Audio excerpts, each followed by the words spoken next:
E aí, de imediato, nós já vamos aqui passar para o Ney Luzardo Pulich. O Ney é pecuarista, também médico veterinário, e é coordenador adjunto da Comissão de Ovinos da Farsul. A palavra está contigo e tu tens 40 minutos. Muito obrigado, muito obrigado. Vocês não sabem a responsabilidade que é palestrar num evento como o Incorte. E parabéns a todos que, de alguma forma, contribuíram para que esse evento fosse realizado durante todo esse tempo. E eu agradeço como produtor. Não fui eu. Eu agradeço como produtor, como técnico e como veterinário, que aqui já estive. Bom, o meu desafio, então, foi... Tenho 2 laserzinhos aqui. Dados sobre a ovinocultura gaúcha, eu tenho um tempo curto, tem muita informação, tomara que eu consiga cumprir o objetivo. Tem muitos dados, a maioria a gente poderia ficar só sobre eles um bom tempo, mas eu vou tentar fazer um panorama geral. Eu sou pecuarista, a gente cria bovinos, e a mesma atenção que eu tenho para os ovinos, eu tenho para os bovinos. Porém, na bovinocultura, de alguma forma, a gente tem informações. A gente tem artigos, a gente tem páginas, a gente tem periódicos, a gente sabe o que está acontecendo na cadeia. Eu citei só 2 exemplos, o professor Júlio da Nespro, a Agrifato é uma empresa que eu gosto de acompanhar, porque está sempre nos atualizando o que está acontecendo na cadeia. E nós também criamos ovinos, essas fotos são lá de casa. E na ovinocultura, infelizmente, a gente não tem muita informação. Eu fui buscar essas informações para meu benefício, porque eu queria ter mais informações para saber se a gente investia mais, investia menos, o que. Informações como fonte para tomada de decisão dentro da minha propriedade e como técnico para auxiliar outros. E essas informações acabaram sendo, de alguma forma, novas para alguns elos da cadeia. Isso me abriu algumas portas. Hoje eu faço parte, que nem foi comentado, da Comissão de Ovinos da Farsul, como coordenador adjunto. E uma característica da ovinocultura até hoje, tem gente que diz para fugir, tem gente que diz que é o futuro da pecuária, mas como isso é um panorama geral, a gente vai fugir dos extremismos, vamos pensar no contexto como um todo. Algumas considerações iniciais, dados que são o que a gente vai apresentar, eles não são definições, eles são nortes, eles são informações. O que a gente vai fazer com ela é outra coisa, porque informação e conhecimento também não é a mesma coisa. Eu posso dizer que a gente abateu 205 mil ovinos em 2021, isso é informação. Se a gente começar a destrinchar isso, saber de onde veio, para onde foi, que ovino se é adulto, se é novo, aí a gente está transformando em conhecimento. E levem em consideração que, como sou eu que estou apresentando, tem o viés do autor, então sempre tem um olhar crítico, porque isso também é uma característica da ovinocultura. A ovinocultura, de alguma forma, ela apaixona, e isso nos faz entrar em bolhas. A gente tem as bolhas dos produtores, as bolhas dos técnicos, as bolhas das entidades. Vamos tentar romper algumas delas com informação. Para cada slide ou para cada informação mais relevante, eu vou botar uma pecinha de um quebra-cabeça para tentar contribuir, então, com esses dados. Um exemplo de viés do autor, por exemplo. Esses daqui são o número de animais, o número de ovinos abatidos nos últimos 205 mil. Está crescendo desde 2017. Mas eu também posso dizer que, comparado com 2014, a gente está 25% abaixo. As 2 informações são verdadeiras. Tem gente que vai se apegar numa, tem gente que vai se apegar noutra. Vamos fazer um panorama geral e cada um vai tirar a sua conclusão. Esse é um exemplo que eu gosto muito, porque ele é um exemplo verídico. Segunda Guerra Mundial, voltavam muito poucos aviões, e os aviões que voltavam tinham tiros, tinham sido rajados nesses locais. A maioria dos engenheiros falou que, bueno, se é nesses locais que eles estão tomando tiro, a gente tem que reforçar esses locais. Teve um engenheiro que era um pouquinho mais sábio e falou, não, peraí, se os que voltam tomaram nesses locais, é sinal que tomar nesses locais permite eles voltarem. O problema está os que tomaram nesses locais. Vamos reforçar esses aqui. Ou seja, a informação era a mesma, a forma como ele visualizou era diferente. É Rio Grande do Sul, nosso tema, mas vamos fazer um panorama mundial, porque é importante. No mundo, a gente tem 1.171 milhões de ovinos. A gente acabou de chegar ontem, pelas informações, em 8 bilhões de seres humanos. Então, a gente tem uma ovelha para cada 8 pessoas, mais ou menos. Cada slide tem um númerozinho. Se depois vocês ficarem em dúvida, qualquer coisa, vocês dizem, Ney, volta lá no 5, no 3, e eu volto. Em verde, os que têm muito. Em azul, os que têm um pouco menos. Laranja, menos. E esse areia aqui, amarelo, os que têm pouco. O Brasil, a gente tem em torno de 20 milhões de ovinos. É a 18ª população de ovinos. Só para fazer um paralelo, a gente tem 215 milhões de habitantes, né? Nós somos a 6ª população de habitantes no mundo. O que eu quero dizer com isso? Que, no meu ponto de vista, lembre que esse é o viés do autor, a pecinha que eu quero botar nesse quebra-cabeça é que o Brasil não é um player mundial. Em algum momento a gente vai poder comentar, ou alguém vai surgir a ideia de por que a gente não exporta. Talvez a gente não exporte porque a gente tem um volume baixo, a gente não é um player significativo mundial. Somos o 18º país. Agora a gente veio para o Brasil, por município do Brasil, a mesma coisa. Verde tem mais de 70 mil, lógico, diminui agora os volumes, então verde tem mais de 70 mil, azul tem de 20 a 70, laranja de 5 a 20, e o amarelinho menos de 5 mil ovinos por município. Então a gente vê que há uma concentração. O verde e o azul são os bons, vamos pensar assim. Então a gente vê que há uma concentração aqui, fronteira oeste e Campanha, e há uma concentração aqui, Bahia, Pernambuco.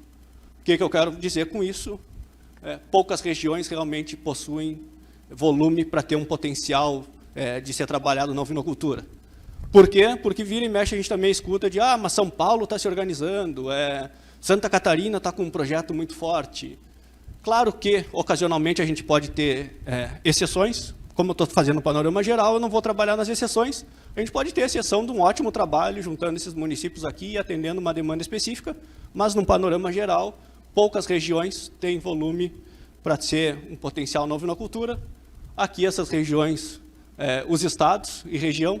Então, quando a gente trabalha em região, 70% no Nordeste e 18% no Rio Grande do Sul. Deu 90% só essas duas.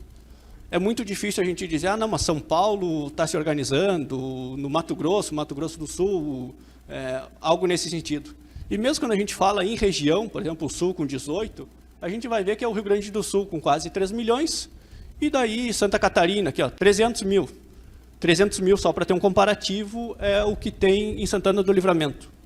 Então, isso não impede de Santa Catarina fazer um bom projeto, ter uma ideia de ovinocultura? Claro que não, mas é mais fácil que isso seja realizado em outros locais. Um histórico de 1974 até 2021, e a gente vai ver que o Rio Grande do Sul, lá em 74, tinha quase 12 milhões de ovinos, vem caindo, caindo, caindo. Os outros estados sempre se manteram meio estagnados, com um leve subida aqui, tanto da Bahia, quanto de Pernambuco, quanto do Ceará. E o Rio Grande do Sul hoje, então, a 3ª posição aqui. Dos principais estados, o único que está diminuindo seu rebanho gradativamente tem sido o Rio Grande do Sul. Os demais, eles estão, de alguma forma, estagnados ou com leve inclínio. Agora sim, entramos no Rio Grande do Sul. Segundo a Secretaria de Agricultura do Governo do Estado, em 2021, o Rio Grande do Sul inteiro ele tem 497 municípios, né? E destes, 494 possuem ovinos, ou seja, a gente pode dizer que a ovinocultura está presente em todo o solo gaúcho, praticamente. Esses 494 municípios que criam ovinos, ao total a gente tem 45.603 propriedades rurais que criam ovinos, e o total de ovinos é 2.973.454. Um outro ponto importante aqui é que normalmente a gente fala, o Rio Grande do Sul tem 3 milhões, dando uma arredondadinha, e daí a gente sempre pensa, tem 3 milhões de ovelhas. Não, na verdade, 3 milhões de ovinos, de ovelhas adultas, fêmeas adultas, a gente tem 1.800.000. A gente tem muito macho adulto, muito borrego, muito capão, eles dão aqui 12% do rebanho, e cordeiras e cordeiras. Isso daqui tudo já dá uma média. Se eu pegar o número de propriedades, dividir pelo número de animais, a gente já sabe mais ou menos que um rebanho que melhor definiria, ou que fosse o melhor exemplo de como seria a ovinocultura no Rio Grande do Sul, seria um rebanho com 65 ovinos. Esse rebanho teria 41 fêmeas, teria 8 machos adultos, 9 cordeiras e 7 cordeiros.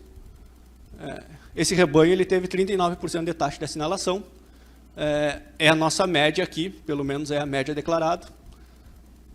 A gente também tem outras médias, como daqui a pouco ovinos por município, propriedades por município, etc. E, na minha visão, então, todo RS possui ovinos, tamanho médio do rebanho é pequeno, e a gente tem baixos índices zootécnicos de um modo geral. Aqui é assinalação, mas a gente poderia falar de outros. Eu não gosto muito de média, porque eu acho que a média ela mascara alguns resultados, então eu fiz um trabalho no qual a gente dividia, pegava essas 46 mil propriedades, os 497 municípios, e dividia. O município que tinha mais de 29 mil ovinos, porque isso é 1% do saldo, municípios que tinham entre 29 e 3 mil, municípios que tinham menos de 3 mil e municípios com menos de 300. E daí a gente teve uma nova divisão, só 24 municípios tinham mais do que 29 mil ovinos, e esses 24 somados, eles totalizam quase 70% de todos os ovinos do Rio Grande do Sul. Então vai ficar assim, ó, que é o primeiro critério aqui. Então 24 municípios totalizam quase 70%. No segundo critério, 70 municípios entraram. Então a gente tem 5% dos municípios, mais 14% dos municípios, 19% dos municípios têm um saldo relativamente significativo. Os demais têm um saldo bem baixo. É 3 mil dividido por todo o município, né? Esse mapa é da radiografia do Rio Grande do Sul, aqui do governo do estado, e ele mais ou menos demonstra essa mesma coisa. Ele foi pintando de azul mais escuro os locais onde teria mais ovinos, e azuis mais claros onde tem menos. E eu não gostei muito do critério que esse mapa utilizou, então eu fiz o meu mapa. É a mesma coisa do que está lá, só que daí eu coloquei quais são os principais municípios, onde eles estão, e a sua proporção, porque a proporção ela é sempre importante. Eu não posso...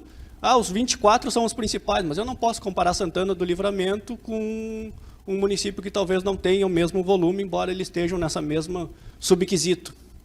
Então, Santana do Livramento, quase 300 mil ovelhas, Alegrete, 190, Uruguaiana, lá de onde eu vim, 147, Quaraí, 146, e assim sucessivamente. A gente tem 24 municípios aqui, e a gente vê que tem uma predominância na fronteira oeste e campanha, que totalizam 70% do rebanho. Por favor, se vocês puderem, guardem esse número de 147 mil de Uruguaiana, porque é o exemplo que eu costumo usar, porque daí eu arrumo briga só em casa. E a gente pode dizer com isso que o rebanho está concentrado em poucos municípios. Mais uma pecinha para o nosso quebra-cabeça. Eu também não fiquei muito satisfeito com isso, porque município, daqui a pouco, eu posso ter um município que não seja muito representativo, mas que tenha uma propriedade modelo naquele outro município que não é muito representativo, e o produtor pode estar lá inserido.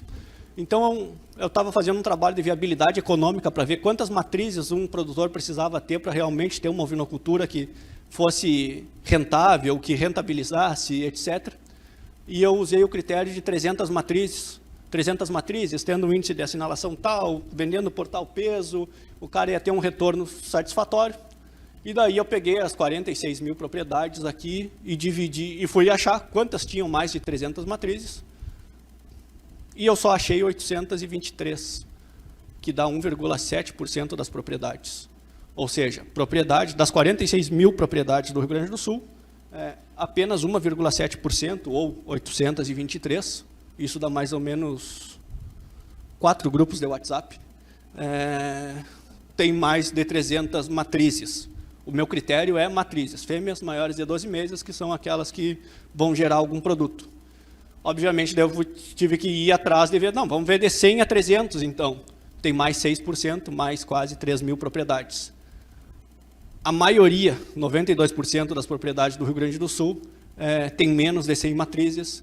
Isso pode ser um fator dificultante, já foi bem comentado, de daqui a pouco tu fechar uma carga, de tu realmente ter uma rentabilidade em cima daquilo que te faça olhar para a atividade de uma forma diferente. A gente podia ficar o dia inteiro só em cima desse slide aqui. Dessas 823 propriedades, elas estão apenas em 38 municípios, ou seja, só 38 municípios dos 494 que têm ovinos, tem propriedades com mais de 300 matrizes, sendo que 88% estão dentro daquelas 24 que eu comentei agora há pouco. O que eu coloco uma pecinha no meu quebra-cabeça? Que o rebanho, além de concentrado em poucos municípios, ele está concentrado em poucas propriedades. Não vamos confundir saldo com produtividade. Daqui a pouco um produtor com 100 ovinos e tenha um ótimo índice de assinalação, com 100% de cordeiros, ele está muito mais efetivo do que o cara que tenha 300 e desmama 90. Mas, de alguma forma, volume é um fator importante, é o fator multiplicador.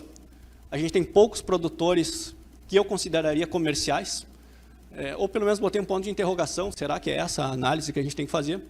E outro ponto de interrogação aqui, será que a gente não tem muita ovinocultura de subsistência?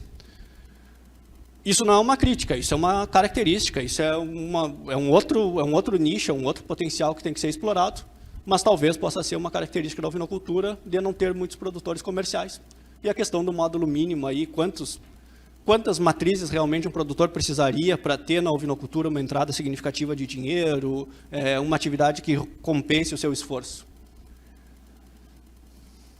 Em 2021, agora, esse ano passado, a gente fez um levantamento de todos os animais que, enfim, eles deram segundo os produtores.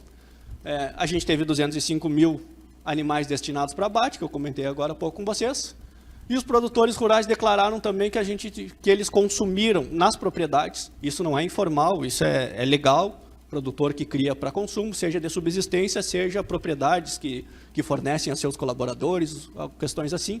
Então, os consumos nas propriedades em 2021 foi de 194 mil ovinos e mortes foi 136. Isso foi o que foi declarado. E a declaração é uma lei, então existe toda uma penalidade, um cumprimento em cima dela. E a mim me chamou a atenção que a parte comercial, que seria os ovinos vendidos, que foram 205 mil, ela foi muito semelhante aos consumos e muito semelhante às perdas, né? E isso talvez possa nos sugerir que também existe uma informalidade. O produtor daqui a pouco, não sei se isso tudo seria morte, daqui a pouco ele vende para dar baixa no seu estoque, ele diz que morreu, algo nesse sentido. São questões que talvez a gente pudesse aprofundar em outros estudos. Entramos em abate.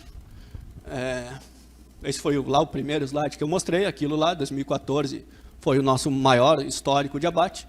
Ele teve decréscimos e desde 2017 ele vem se recuperando. A gente está em 205 mil abates por ano em 2021. 205 mil ovinos guiados para abate criados no Rio Grande do Sul. Então, o ovino ele é de uma propriedade rural do Rio Grande do Sul e ele foi destinado para abate.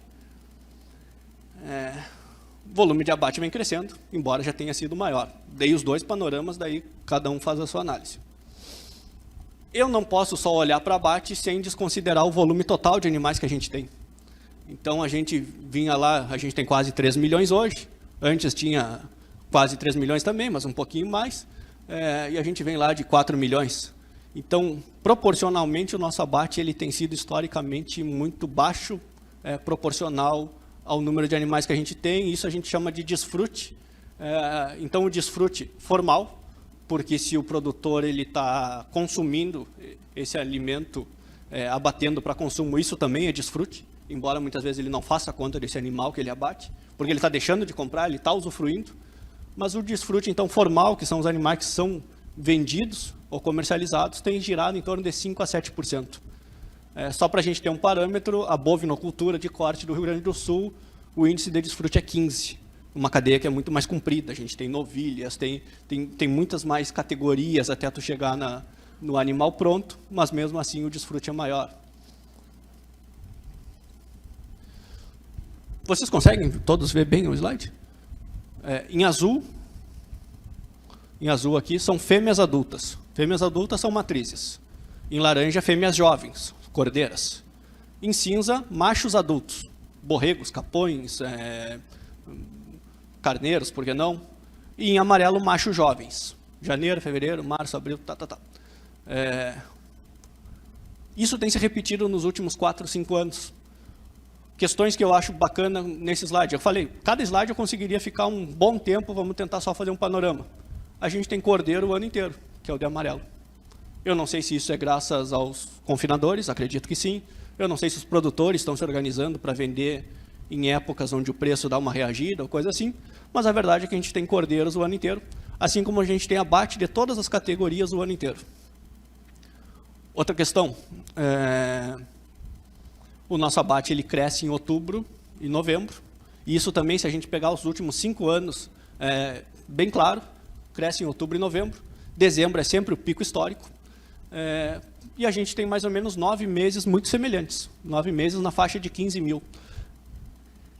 Se a gente tem 9 meses semelhantes, eu acho que a gente não pode mais citar um fator que muitos citavam, que é a entre-safra, né? A gente tem uma entre-safra muito grande. Bom, uma entre-safra de 9 meses não é entre-safra. Então, a gente tem daqui a pouco uma época muito forte e ao longo do ano um volume que é proporcional em si. Outra questão que a gente pode falar desse slide, se essa é a nossa capacidade de abate, porque se a gente consegue abater isso daqui em dezembro, essa é a capacidade da nossa indústria. Essa ou maior, mas vamos pensar pelo menos essa. E se a gente fizer essa média para todos, e daí a gente vai estar aqui ó, ao redor de 30 mil, isso daqui que a gente não está abatendo, que é a nossa capacidade para baixo, é a ociosidade da indústria. Então, a indústria que tem capacidade para 30 mil e só está abatendo 15, ela está 50% ociosa, e assim sucessivamente. Vamos botar os nossos quebra-cabeça aqui. A gente tem uma ociosidade média, somado tudo, de 45%. A gente tem cordeiro o ano inteiro. E uma entre-safra de 9 meses, talvez o termo entre-safra já não seja o melhor termo para a gente utilizar para esse critério. Outro fator muito legal, porque não sei se vocês repararam aqui, a gente tem abate de animais adultos, fêmeas adultas, machos adultos, são o cinza e o verde, e a gente tem abate de animais jovens. Daí aqui eu separei só animais jovens, animais adultos. Então os jovens estão macho e fêmea junto, e os adultos estão macho e fêmea juntos. Adulto é animal acima de 12 meses, jovem é animal abaixo de 12 meses. E em 2020 foi o primeiro ano que animais jovens ultrapassou animais adultos. Uma prévia de 2022, esse número ele vai se inverter de novo, animais adultos vai ultrapassar. Mas a gente tem, o que eu queria trazer, a gente tem uma indústria que dá muita atenção para o animal adulto. Existe um mercado aquecido também para animal adulto, embora também exista, obviamente, um mercado aquecido para animal jovem. 2014, lembra que a gente teve o nosso maior abate? Também foi o ano que depois a gente teve o maior decréscimo. Lembrem de 2014, que daqui a pouco a gente vai falar dele. Duas pecinhas que eu coloco no meu quebra-cabeça, a gente tem então um mercado de animais adultos. Esse mercado normalmente ele está relacionado ao mercado de carcaças. Então, o frigorífico abate, a casa de carnes abate e vende a carcaça, e essa carcaça ela vai seguir vida no seu açougue, e o açougueiro é que vai tratar a casa de carne, que vai tratar de fazer os cortes. E o mercado de animais jovens, normalmente aí a gente está falando de um mercado de cortes. Esses animais eles têm que saírem de algum lugar e irem para algum lugar. Então, municípios de origem e municípios, faltam 15. Ah, não, está bem. Municípios de origem e municípios de destino. Eles têm que saírem de algum lugar e irem para algum lugar. Então, municípios de origem é o lugar da propriedade rural, o lugar onde eles estão sendo criados, é a fazendinha. Municípios de destino é o lugar onde vai estar a indústria. 2021 também, dado de 2021, dos 494 municípios gaúchos que possuem ovinos, lembra que eu falei? 497 é o total de municípios, 494 possuem ovinos. Porém, apenas 168 destinaram animais para abates. O município inteiro, pelo menos um produtor tenha destinado um animal, só 168 destinaram animais para abate. Ou seja, 326 municípios não destinaram nenhum animal sequer para abate no ano de 2021. E 18 municípios enviaram mais de 2.400 animais. Eu usei 2.400 porque era uma conta que a gente fazia para fechar 10 carregamentos, era uma conta nossa aqui, então 2.400 ao longo do ano inteiro. Apenas 18 municípios enviaram pelo menos 2.400. Quanto à indústria, vamos lá para os municípios onde estão inseridas as indústrias. A gente teve 68 locais que abateram ovinos. Nem que seja uma vez por ano, mas 68 locais diferentes abateram ovinos em 2021. Sendo que 22 abateram todos os meses. Sendo que 11 desses receberam mais de 2.400, lembre da informação casada aqui. Então, apenas 11 municípios abateram ao longo do ano inteiro 2.400. Para quem acha que 2.400 é muito, tem que dividir por 12. Então, a gente está falando de 200 animais? Quanto dá? 200? 200 animais por mês. 200 animais por mês significa 50 animais por semana. 50 animais por semana, se eu vou dividir por 5, significa 10 animais por dia. Eu estou dizendo que só 11 atingiram pelo menos 10 animais por dia. Outras pecinhas para o nosso quebra-cabeça, 326 municípios, então, que dá 67% dos municípios, não destinaram nada. Isso talvez reforce aquela ideia da ovinocultura de subsistência, talvez ele crie para si, ou a ideia da informalidade. a gente tem uma origem concentrada em poucos municípios, a gente tem um destino também concentrado em poucos municípios. Não confundam saldo com origem com destino, por favor. Quais foram as principais origens? Então, quais foram os locais onde tem as propriedades rurais que mais destinaram animais para abate? Estão aqui. As 18, aquelas que eu citei, que 18 concentravam, não sei quanto. Tá. Essas 18 somadas dão 153 mil, lembre que o total era 205, ou seja, só essas 18 aqui já dá quase 75% de todos os ovinos destinados para abate. Lembre que Santana do Livramento era o município que mais tinha ovino, ela também é o município que mais destina. Em segundo vinha Alegrete, no saldo, né? Alegrete aqui está em quarto. A minha Uruguaiana, que era quinto, por exemplo, ela aqui está em 10º. Uruguaiana tem 150 mil ovinos e destina por ano 5 mil animais para abate. Por isso que eu falei para vocês lembrarem de Uruguaiana, né? Deixa eu ver se... Aí. Ou seja, a gente tem muito município que tem saldo, mas que não necessariamente envia animal para abate. Porém, a gente também tem uma nova modalidade que surgiu nos últimos anos, que ganhou muita força, que são municípios que têm pouco saldo, mas que enviam muito animal para abate. Então, por exemplo, São Martinho da Serra, tu vai ver o saldo de São Martinho da Serra é baixinho, mas ele envia muito município para abate. A gente foi ver o que tinha em São Martinho da Serra, confinamentos. Então, esses locais aqui são locais que têm poucos ovinos, ou poucas propriedades rurais, ou pouco saldo de ovinos, mas eles são locais que têm confinamento, então eles compram do resto, fazem a terminação e vendem. Talvez essa informação também case com a história da gente ter cordeiro o ano inteiro, da entre-safra ter diminuído, etc. Agora, pensando no destino, porque eles têm que irem para algum lugar, e o destino, então, é o local de abate, esses 13 locais aqui, eles dão 89% de todos, ou seja, está bem concentrado os destinos. Uma coisa interessante aqui, a gente tem 3 destinos que são fora do Rio Grande do Sul. Então, pensem a logística de um caminhão de Santa Catarina vir buscar em Uruguaiana e alguns 1000 quilômetros que ele tem que rodar. Mas, de uma forma geral, o que me impacta é que são bem centrados, bem concentrados, né? Aqui. Municípios com alto saldo e baixa origem. A questão dos confinamentos que eu comentei. E a gente tem esses destinos fora do Rio Grande do Sul, né? Dá o contraste de uma hora com outra, né? Esse é um tema que a indústria gaúcha tem debatido bastante. Os produtores gaúchos criam, eles destinam para abate, mas não necessariamente esse animal precisa ser abatido aqui, precisa ser industrializado aqui. Então, dos 205 mil ovinos de 2021, que é o ano que a gente está trabalhando, 141 foi abatido aqui.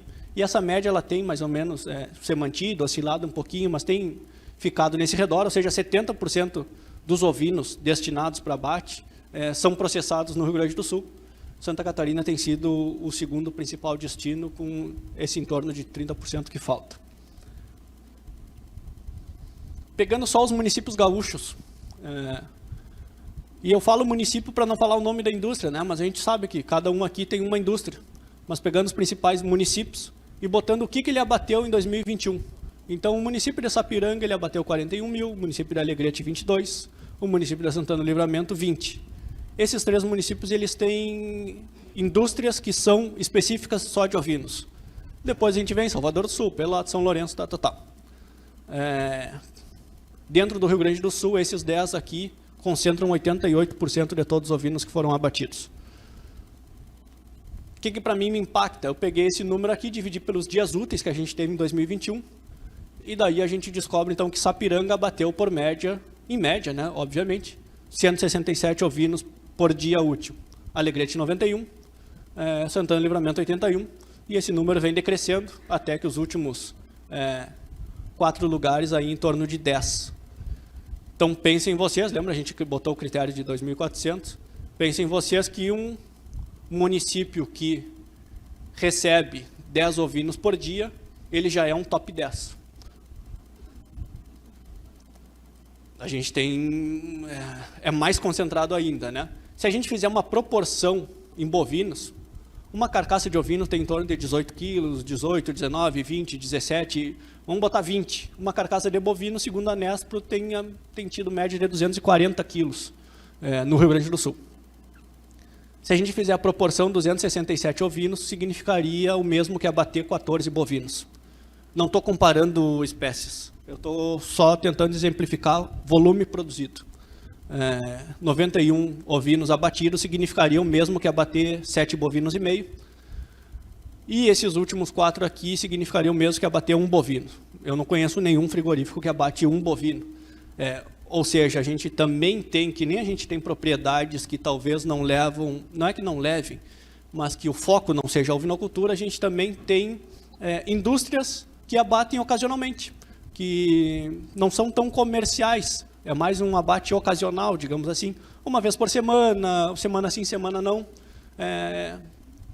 A gente foca, a gente tem então uma concentração ainda mais acentuada. Poucos destinos comerciais. Esses 3 locais que eu comentei aqui, deixa eu voltar aqui, esses 3 locais aqui, outra característica semelhante deles, os 3 terceirizam o abate, porque, por exemplo, esse local aqui, a capacidade dele de abate é 240 por dia. Desse local aqui é 205. Ou seja, eles são ociosos, eles terceirizam o abate. O que é terceirizar? É o NEI, ou qualquer pessoa que quiser, compra o ovino de alguém, vou lá e terceirizo o abate, pago uma taxa. E o volume em quilos produzidos, ele é relativamente muito baixo. Esse slide dá um pouco de polêmica, mas não vamos fugir dela. Se eu pegar um cordeiro de 40 quilos e pagar 9,50, ele dá 380. Se eu botar um frete de 12, isso daqui é tudo imposto. Fundo rural, 1,5 sobre o valor, fundo ovinos, 8,25, esse é o valor fixo, Fundez, um valor fixo. O SIM é o serviço de inspeção municipal, isso daqui vai variar um pouquinho. ICMS é 7% sobre o valor. E uma taxa de abate de 40, lembra que eu falei que ele terceirizava o abate? Então, uma taxa de abate média de 40 é normalmente o que eles cobram. A gente tem um custo aqui de R$ 474. Rendimento é um fator que a indústria bate muito e, de alguma forma, com a razão dela. Um rendimento médio de 43%. A gente tem 17,2 quilos de carne produzidas com esse cordeiro de 40 quilos. Então, a gente divide o total, o R$ 474, por 17, e a gente vai ter R$ 27,58 de custo dessa carcaça. Se esse cara botar uma margenzinha para ele de 20%, ele vai revender por 33 para fazer tudo isso. E o ponto final vai revender com a sua margem. Eu fiz todo esse trabalho, revendo para o açougue, para a casa de carnes, para a boutique de carnes, coloco 20%. Obviamente, a casa de carnes também tem que botar a margem dela, tem os custos dela, a logística dela, a mão de obra dela, os impostos dela. Coloca mais 20%. Esse daqui é o mercado de carcaça, e o mercado de carcaça, em média, tem custado isso daqui no Rio Grande do Sul. E a gente tem encontrado casas de carnes vendendo bem ao redor disso. E nesse mercado de carcaça, se eu for fracionar, o produtor que recebeu 380, ele recebeu 56% desse valor final. O frete significa 1,7%, o frigorífico 6%, que é os R$ 40 que ele recebeu, de imposto é mais 6%. Essa marca de carnes aqui que revendeu recebeu 13%, e o varejista final aqui em torno de 17%, porque ele é 20% sobre, né? Tem valor agregado aqui. O custo total desse animal aqui é os R$ 39,50 vezes o 17%, vai dar 677, e normalmente o produtor olha isso daqui e diz, alguém está ganhando nas minhas costas, mas na verdade o produtor está ganhando 56% desse animal. Outra conta, ou melhor, antes de ir para outra conta, eu não estou considerando alguns fatores importantes. Esse frete aqui, a 12, eu estou sendo bem generoso. Para baixo, normalmente é mais caro. Rendimento é uma questão que varia muito, raças laneiras, rendimento um pouquinho maior, o cara não quer esquilar porque a lã não está valorizada, tem N fatores envolvendo aí. Uma condenação de carcaça, tu tem que diluir esse custo entre as outras carcaças.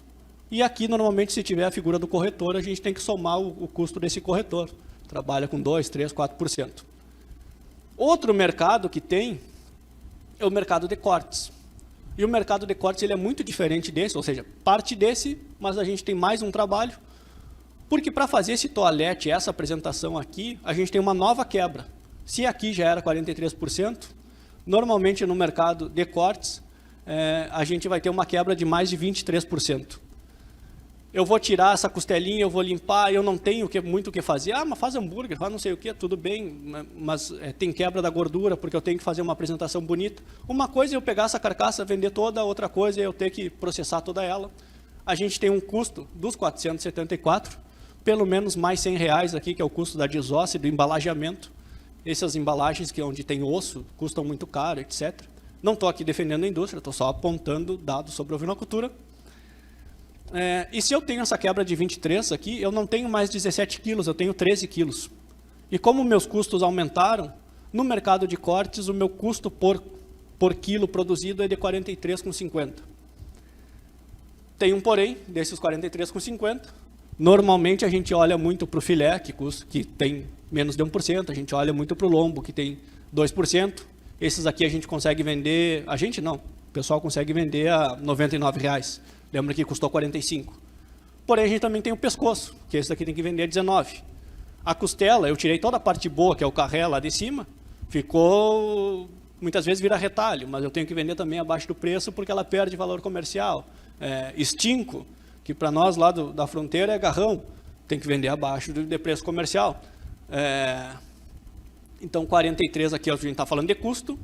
Esse cara também vai botar 20%, vai sair a 54. E normalmente, daí no mercado final, isso daqui vai ficar em torno de 62. Sendo que os principais cortes vão a 80, 90. E os piores cortes, digamos assim, piores entre aspas, vão ter que ser vendidos abaixo disso, para equilibrar toda essa conta aqui. Sobre preço, que também é outra questão sempre impactante, de 2016, de março de 2016 até setembro, mês passado de 2022, boi gordo, segundo a Nespro, boi gordo é da Nespro, então já é Rio Grande do Sul, e eu peguei fronteira oeste, porque dá uma osciladinha, e o cordeiro eu peguei do CPEA, mas peguei Praça Rio Grande do Sul, e a gente vê que de 2016 a gente teve um deslocamento aqui do preço do cordeiro, e ele trabalhou mais ou menos até 2020 aqui, que foi a pandemia, pelo menos 20% a 30% em cima do preço do boi gordo. Tem gente que compara com terneiro, estou puxando o boi gordo. Depois o boi gordo deu a disparada, a procura da China, pandemia, o cordeiro não conseguiu acompanhar. O cordeiro é uma carne muito de evento, de churrascaria, isso tudo teve de alguma forma prejudicado. O que eu trago com esses dados aqui? A gente viu que o rebanho, mesmo assim, nesse tempo aqui, ele continuou diminuindo, né? Então, o meu diagnóstico é que o preço não foi um estímulo para crescimento, mas de alguma maneira, pelo menos, a gente estagnou aquela queda contínua. Porém, pode ser, e isso a gente está vendo em campo, que o preço pode ser um fator para desistência, porque o produtor ele tem uma questão imediatista, muitas vezes ele compara um com o outro aqui e diz, mas eu vou migrar para outra atividade, não vou migrar, tem essas questões. Estamos encerrando já, consumo. Segundo a FAO, o consumo é de meio quilo por habitante no Brasil. A gente tem 212 milhões de habitantes, 215 milhões de habitantes, vamos fazer a conta por 212 milhões de habitantes. Se cada um comer meio quilo, a gente precisa então de 106 mil toneladas. Para eu conseguir 106 mil toneladas, lembra que a gente falou que uma carcaça tem aí em torno de 17, 18, 20? Vamos pensar numa carcaça de 20, sendo generoso, eu preciso abater 5 milhões de ovinos. Daí alguém vai, poxa, mas como? Tu acabou de dizer que é 200 mil. Qual é a questão importante aqui? Esse dado da FAO, na verdade, é o consumo de proteína ovina, considerando todas as formas, considerando informal, considerando na propriedade, considerando ovinos que foram abatidos e foram consumidos pela população. Isso aqui daqui a pouco eu trago isso. Se eu for pensar só na oferta formal, e isso é uma estimativa porque a gente não tem, a indústria ela não faz a conta do seu volume produzido, é só cabeças. Mas se eu for pensar na oferta formal, ou seja, aquela que passou pelo frigorífico, a gente viu que o Rio Grande do Sul abateu 141 mil animais em 2021. É uma estimativa também, porque além da gente não saber a carcaça, nisso daqui eu estou estimando que todos vão ficar no Rio Grande do Sul. Eu sei que tem frigorífico que vende para São Paulo, para o Distrito Federal, para o Rio de Janeiro, para N lugares, mas vamos pensar que todos ficaram no Rio Grande do Sul, e vamos pensar que todos pesaram 20 quilos, vamos ser bem generosos nessa conta. Então, o que a gente produziu é esse número de ovinos aqui, vezes 20, essa quantidade de carne, proteína ovina. Só que a gente também viu que tem uma parcela que são animais jovens, cordeiros e cordeiras, e tem uma parcela que são animais adultos, né? Então, na verdade, se a gente fracionar, a gente produziu isso daqui de cordeiro, isso daqui de animal adulto, em 2021. Uma estimativa, lembrem disso, E lembra que eu também estou estimando, além do peso, eu estou dizendo que todos ficaram no Rio Grande do Sul.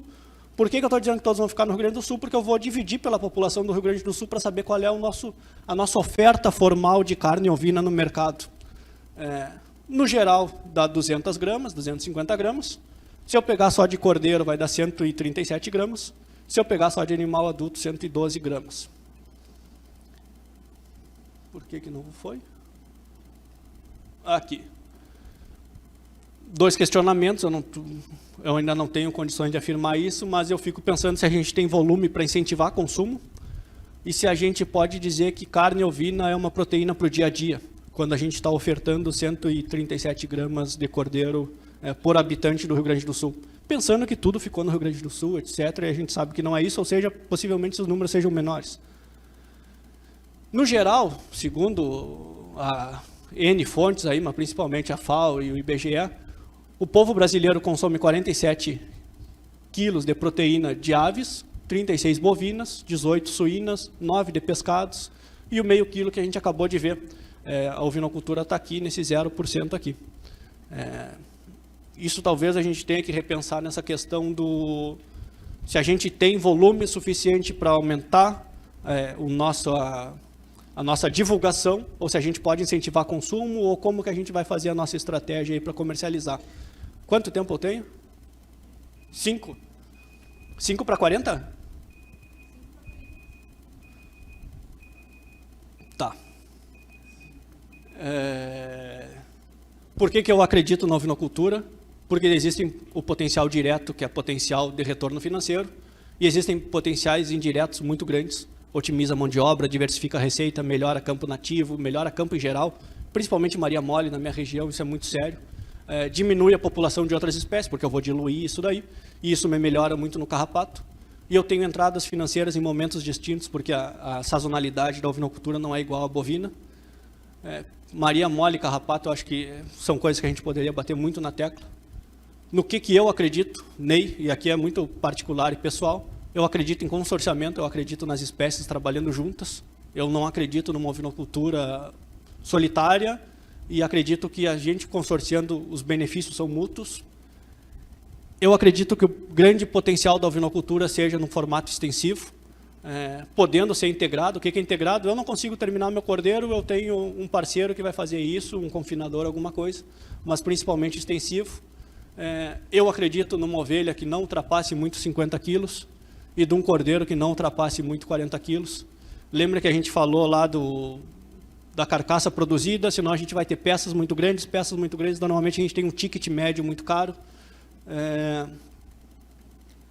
E eu acredito numa ovinocultura, no mínimo, em torno de 90% de taxa de assinalação. Por que eu acredito que essa possa ser um potencial para a ovinocultura? Porque a gente tem 294 mil propriedades rurais que criam bovinos. Lembra que ovinos é 46 mil propriedades, bovinos é quase 300. A gente tem muito produtor de vaca que não tem ovelha. Talvez a ovinocultura não caiba em todos os campos, tem questão de predador, tem questão de abigeato, mas tem muita propriedade que cabe ovinos, muita propriedade que está sofrendo com Maria Mole, muita propriedade que está sofrendo com carrapato.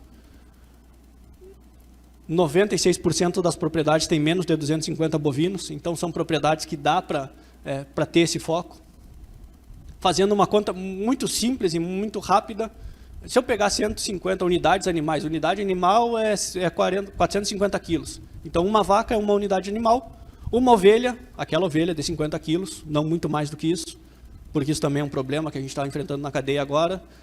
Uma ovelha corresponde a 15 unidades animais, ou seja, onde cabe uma vaca, cabe 6,6 ovelhas. Notem que 6,6 vezes 50 não vai dar 450, não façam essa conta direto. A ovelha tem hábitos alimentares diferentes. Mas, se eu botar 150 vacas nessas minhas 150 unidades animais e tiver 70% de prenhê, 70% de assinalação, eu vou ter 105 produtos. 70% de 150, 105 produtos, 105 terneiros. Eu vou desmamar eles com 170 quilos, vai dar 17.850 quilos de produto. Vendendo hoje a 10, sendo até meio positivo aqui, a gente já está vendo que tem caído. Eu vou produzir nessas minhas 150 unidades animais aqui, R$178 mil. Não vou mudar nada, não vou investir em campo, não vou melhorar minha pastagem, não vou fazer nada disso, embora eu deva e possa. eu só vou diminuir um pouquinho as vacas. Em vez de 150, eu vou ter 105. Eu vou diminuir um pouquinho as vacas. E nesses 45 unidades animais que eu diminuí das vacas, eu vou botar 300 ovelhas. Minha produtividade igual, 70%, 70%. Sendo bacana, 85%, esse cara vai melhorar com o tempo, mas hoje ele conseguiu 85%, 255 produtos. De 35 quilos, talvez, ele vai ir para 40 daqui uns dias. 8.925 quilos de produto. A 9, o Richard falou que vai pagar 10, dá 80 mil. 80 mil mais 124, 204 mil contra 178, sem fazer nada. Sem fazer nada, só diminuindo um pouquinho as vacas, na mesma carga animal, no mesmo campo, etc., otimizando mão de obra, melhorando o meu campo, tendo entradas financeiras em momentos distintos, etc., etc., etc. Por que a ovinocultura é tão competitiva nesse modelo contra bovinos? Porque ela tem uma gestação de 150 dias, e da gestação até a nova reprodução, eu tenho 5 meses dessa ovelha podendo se recuperar. Ou seja, os índices reprodutivos das ovelhas são muito melhores se comparadas numa vaca, que a gente tem 280, 290 dias de gestação, um puerpério, e eu tenho que, para ter um terneiro por ano, eu tenho 55 dias para me virar nos 30. Isso faz a ovinocultura ser muito competitiva no nosso cenário real, ou pelo menos no meu cenário da fronteira oeste. Para comparar com outras culturas, como soja e arroz, a ovinocultura ela entrega mais ou menos o mesmo que 10 sacas de soja e o mesmo que 30 sacos de arroz por hectare. Talvez contra esses a gente não consiga competir diretamente, mas a gente pode trabalhar numa integração lavoura-pecuária, potencializando, após a colheita, o que a gente tem de melhor. Não vamos comparar ovelha, que tem 20 milhões, com galinha. Porque a avicultura faz não sei o quê, porque a suinocultura, que tem 42 milhões, são outras cadeias. Não vamos comparar com bovinos, a gente tem mais vaca do que gente no Brasil. A nossa cadeia elas tem algumas peculiaridades próprias e essas comparações, muitas vezes, no meu ponto de vista, são pejorativas, nos atrapalham. Por que o cara vai botar ovelha onde tem vaca? Porque, na verdade, no Rio Grande do Sul, se a gente for pegar o número de vacas adultas e o número de produtos que a gente tem com elas, a gente não é muito efetivo, não. Lembra que eu falei de 70%? Não são muitos que chegam lá. A nossa média é 42%. Ou seja, mais vantagem ainda a gente tem se colocar um pouco de ovelha, porque é muito mais fácil a gente conseguir produzir, e daí não interessa o que eu tenho, interessa o que eu consigo produzir com o que eu tenho. E só para fazer um comparativo, para ver como a gente não pode comparar, e desculpem a fala redundante, bovinos no Rio Grande do Sul, a gente tem quase 12 milhões. A gente abateu 1,8 em 2021, 15% de desfrute. Um volume de carne para cada um desses 1,8 abatido aqui de 240 quilos de carne. Contra ovinos, que a gente tem 3 milhões, então olha a diferença do salto, olha a diferença de número de animais abatidos pela indústria do Rio Grande do Sul, e olha a diferença de volume que a gente produz. Olhem também a diferença do desfrute, né, de uma para outra. O comparativo, muitas vezes, pode ser um norte, pode ser um guia, mas quando a gente faz ele diretamente, talvez as cadeias não seja benéfico para nenhuma. O que mais eu tenho? Isso daqui não vai dar tempo. Eu estou aqui é Uruguaiana, eu estou nesse fundão de campo, aqui é Uruguai, com as minhas ovelhas, com as minhas vacas. Fico à disposição de vocês. A gente falou só um pouquinho aqui sobre mercado, sobre alguma coisa de uma cadeia que é infinita e que tem outras tantas coisas para a gente falar, predador, recurso humano, investimento, módulo mínimo, a gente até falou, o clima, a gente está indo para outra estiagem, DEP, corporativismo, a gente tem muita coisa para falar. A gente criou uma página, eu convido vocês, para quem tiver interesse, quem gostou da fala, nos seguir nas redes sociais, se chama Mais Ovinos, e quando eu digo a gente é porque sou eu e a Vanessa, nós somos médicos veterinários, a gente está lá no Rio Grande do Sul, Mais Ovinos, @maisovinos, ou se quiserem entrar em contato, quiserem esses slides, quiserem qualquer coisa, maisovinos@gmail.com. Meu muito obrigado pelo convite, meu muito obrigado por dividir essa tarde com vocês e reforço meus parabéns pelo evento.